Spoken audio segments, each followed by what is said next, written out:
Shavua Tov, Guten Woch. Tonight I'm dedicating the Baal Shem Tov story to the memory of my grandmother, whose Yortzeit was this Shabbos. Those who remember, Ophelia Voloshin, Fanny, or Feigel Bas Yaakov. And I'm going to tell story number 26 of the Shivchei haBaal Shem Tov. The story is told about Rav Dovid Kolomey.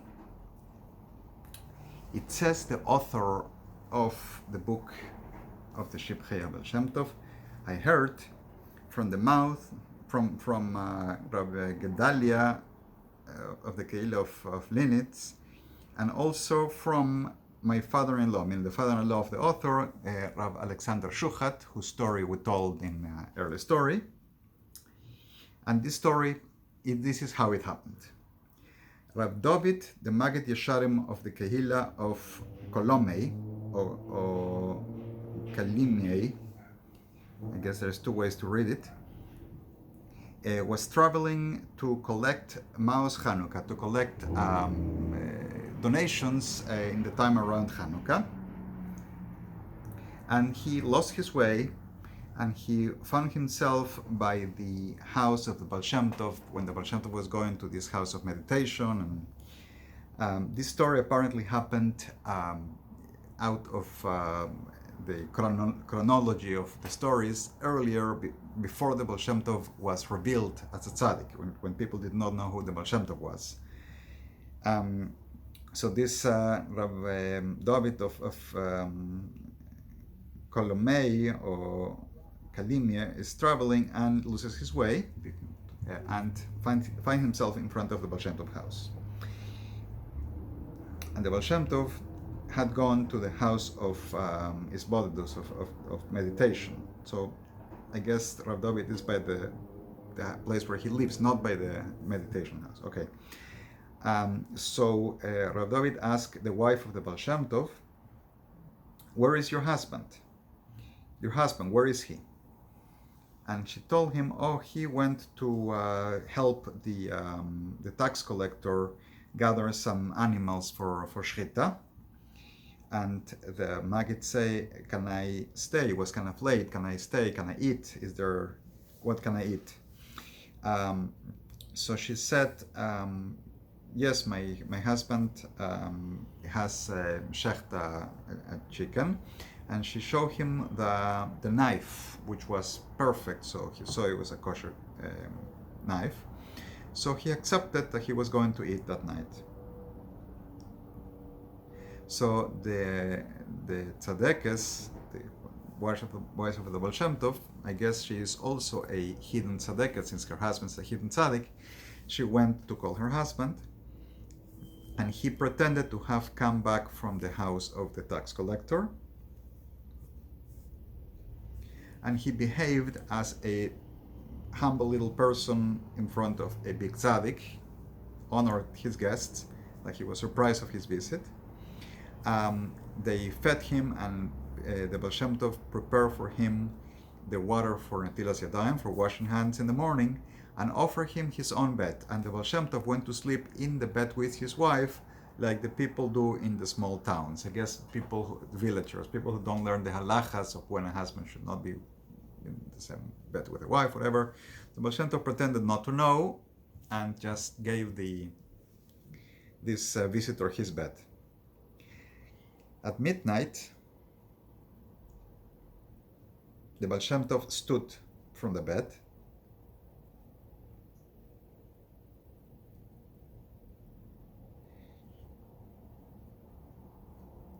hearing. Because the man telling the story says, I heard the Baal Shem Tov didn't sleep except 2 hours at night. So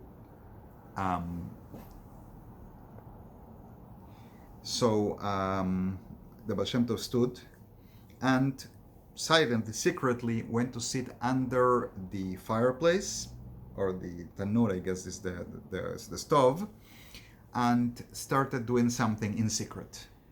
And it doesn't explain what. Some secret of the Baal Shem Tov some Torah learning, some meditation.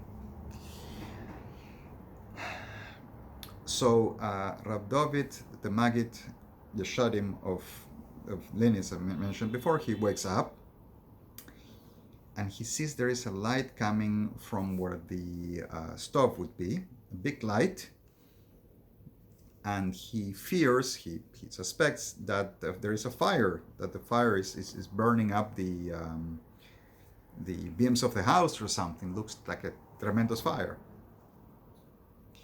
So he came to see what's going on.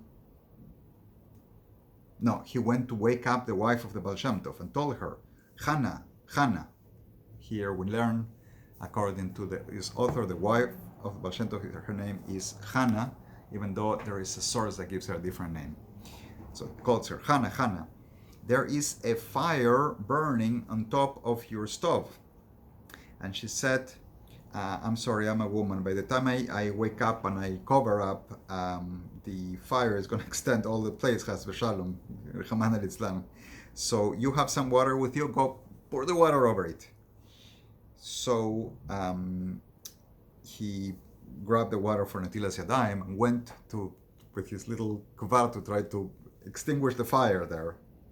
When he came to the stove, he saw no fire, but the Baal Shem Tov was sitting, and there was this light coming from him that resembled a fire, and it sparked like the colors of a rainbow. This light coming from him.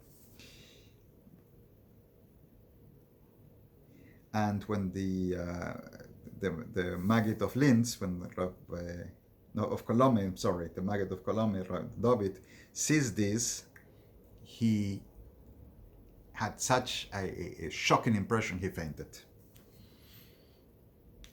So the wife of the Baal Shem Tov, Hannah, had to wake the Baal Shem Tov from his meditation to try to bring Rav Dovid to wake up from his fainting. In the morning, Rav Dovid, Maggid Yeshorim, mentioned before, said to the Baal Shem Tov what he saw, and asked what was that, and the Baal Shem Tov told him, I don't know. I was sitting reading Tehillim. I think I had the vekus. I connected to Hashem through my recitals.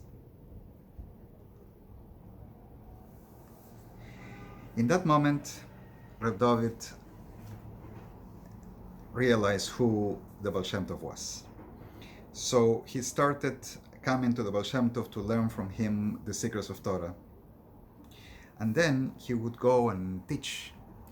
But people would ask him, where did you come up with such incredible knowledge of Torah? And he would say, I guess I'm wiser than you thought. Laughing. According to the Yiddish version of the book, he made a joke out of it, so people would know it's not really him, but kept the secret because the Baal Shem Tov gave him a gezerah. He had told him, you cannot reveal where this came from. And so is the story number 26 of the Shivchei Baal Shem Tov. Shavua Tov, a gute Woche.